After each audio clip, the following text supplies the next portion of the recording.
Dark Souls, I'm Dr. Robbie X. I have come back from the bathroom, so I am refreshed, ready to fight Pontiff Sulyvahn yet again. Also ready to keep talking about film, game theory, stuff like that. Not game theory, that's an economics, statistics type thing. But yeah, my theory of video games. Pretty good. Let's see. What are some of the other topics that I have? Oh, so something that is, I guess, interesting is there's kind of this theory of with video games. There's like the player act, there's machine act and operator act. So the machine act is basically everything that. Okay. Basically everything that the game itself is kind of causing. Whereas like anything that I, as a player, cause, the operator act. So there's like diegetic, yeah. So back to diegetic speed. Oh, that was lucky. Wow, I am getting really lucky with these dodges. What's going on?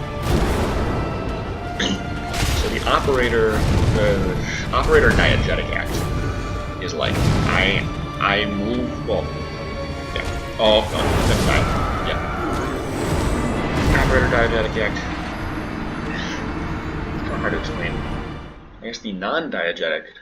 Oh wait, no, yeah. The operator diegetic act is like I move the keyboard, or well, in this case, the Xbox controller. Right? I move the left analog stick. That moves my character. I am moving my character. Right analog stick kind of changes where the camera is. It's still centered on my character. And yeah, so I guess the non-diegetic stuff would be I hit the pause menu. This is something I am doing. It doesn't exist. And it doesn't exist in the real world. This is as far as I understand this game. This character cannot control their settings, whatever that would be in the world. Like, this is a representation of just my backpack, or something like that. This camera x-axis, what does this mean to the character? It doesn't mean anything. And then a operator diegetic act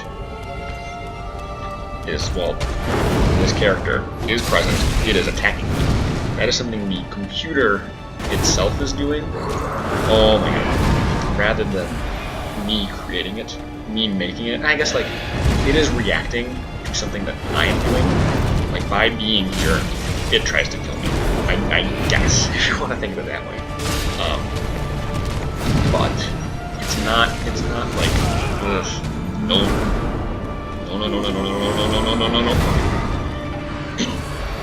It's not something that like I'm not moving this character. I could be indirectly affecting it.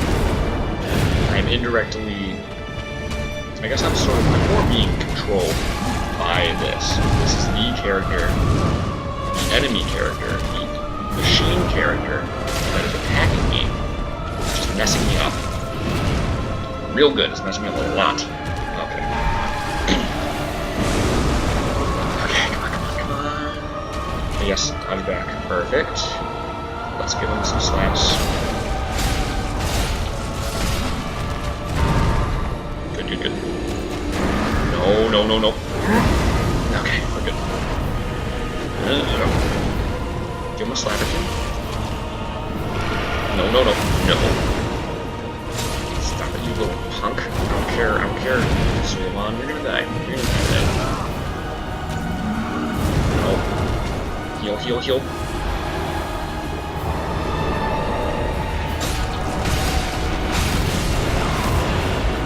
That's okay. I've got this right. My one issue is I should have done the fire. Should have flamed on my sword. So this right here, this loading screen, the Irretheal Boreal Valley, that is a machine non-diegetic action. As the machine is creating something that is not a part of the kind of universe of the game world. The game world is having things like the snow is in the world. The snow is there in the world. If I was someone who was just in the world, as I guess represented by my character, if I was someone who was in this world, everything that is diegetic is something I would actually see. So the messages, they're kind of they're like kind of a weird mix of diegetic. Because in theory, those messages are actually there. Because of the way the game world works, because the messages are a means of communicating across like kind of planar dimensions. Nope. Not dealing with that. No. Okay, that. No. I don't know. Let's see. Non-diegetic operator. Interesting. This non-diegetic operator saving the game. The concept of saving a game is something that like is non-diegetic in itself. Kind of in theory, when I turn off the game, the character's still there, just I guess frozen in the world, because the whole universe stops when I'm not playing it. That is not true for MMOs. The whole universe keeps going. It goes on indefinitely, I guess. But the operator act is pretty essential in games that are not like massively multiplayer. In my specific world, like there are other people that are playing Dark Souls right now. I guess like their specific world keeps happening because, as the game describes, it is like an interdimensional sort of thing, rather than being no. Okay, there we go. It's like an interdimensional kind of portal or whatever. That's kind of what's happening.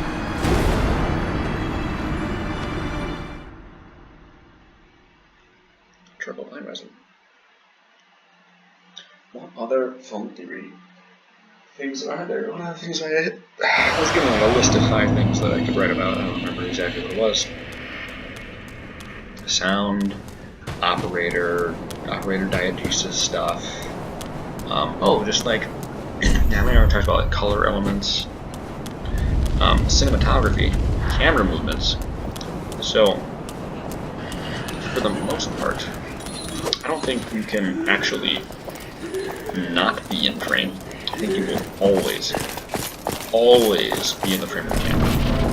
That's something that you're controlling. So what's happening is like it's kind of like a third-person point of view. It's like a crane shot. It's high angle right now, low angle right now.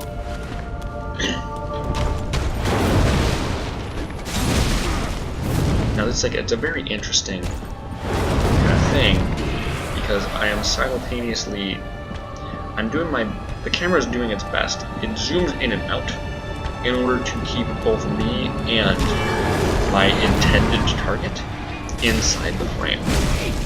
That's a very interesting issue with 3D games, is that it will do whatever it takes to keep like all planes of existence in the world at the same time. No, you're not gonna do that, You will not get me. Oh, okay, you're gonna get me. Yeah, I'm gonna die. Yep. I was doing so well earlier. Wow. Okay. I ain't come up with other things. Atonement. Miracle given to those cast from the church. Oh, cast out from the church. What? Oh, that's fun. It's text merchant. If you are cast out from the church and they give you this miracle, that makes you easier to get killed by other things. That's morbid, I guess. Much like this whole area, its whole color scheme, dark, snowy. Snow levels, notoriously awful. I feel like it might be just like kind of like the whiteness. Everything goes kind of gray, very cloudy, just like winter across the country, across wherever you're from. You have we have a winter of some sort. It gets cold, it gets wet, it's pretty gray. You know what, I'm gonna be smart this time. Not. There we go. Boom. No. Give him a slap. No. Give him a slap. And then a dodge. And then just, oh my god. Idiot. Why do I do this to myself? Alright, I'm gonna run.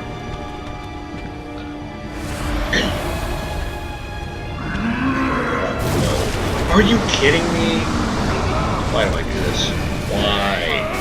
Oh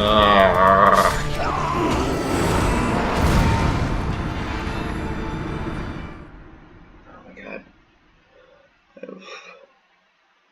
I've been here for a while. I'm pretty darn exhausted. I might be at the point where I have to do like, I don't know, I can't put out like 5 of these episodes in one day. I might have to do a couple of days. Just because this is a very time consuming. Oh man, this is my problem.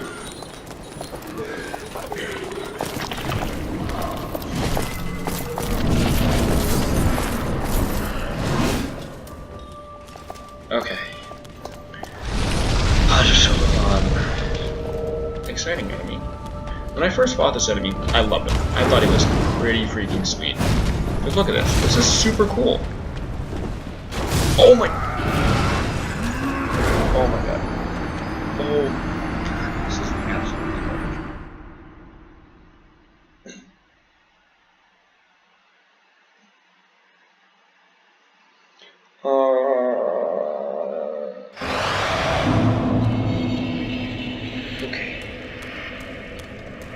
Okay. Why am I stuck? Can I hear shares? I'm trying to think of a way to distract myself. I seem to do a little bit better if I'm just distracting myself. And by extension distracting you. I can tell some jokes. I don't know. I don't think I'm terribly funny at all.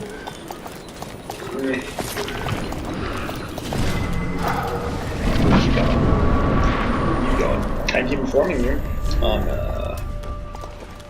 film theory, I guess. It's one class I had last on like a weird, I'll just call it semester. Last like quarter-based system. No. Last quarter, this class, absolute garbage. Or it wasn't the last quarter. It was the quarter before. It was like kind of a 2-part class. Kind of an intro sequence. Oh, come on.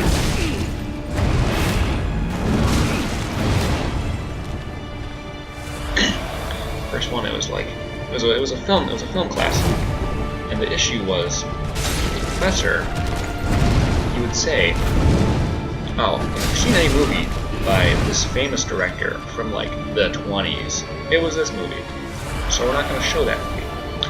I don't know about you, I don't really go out of my way to just watch random movies.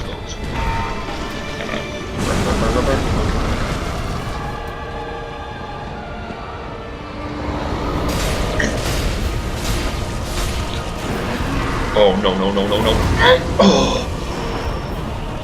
Oh, wow. That was so close. I don't really go out of my way to watch these random, really old movies.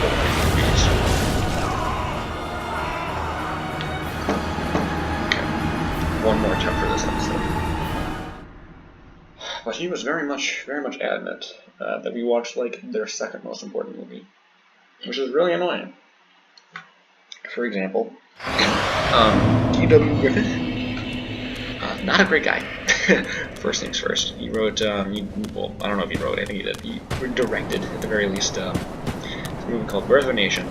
Super racist. Basically, the whole point is how, like, the Ku Klux Klan, yes, that Ku Klux Klan, how they were kind of the reason why America was, like, founded, and it was, like, It is real bad. It is not a good. It's not great. But I haven't seen it.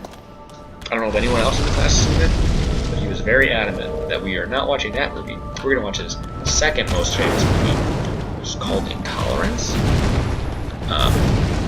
It's a fine movie in its own right, sure, but it is not like his quote-unquote masterpiece, which like no one has seen, which is super annoying. Are you kidding me?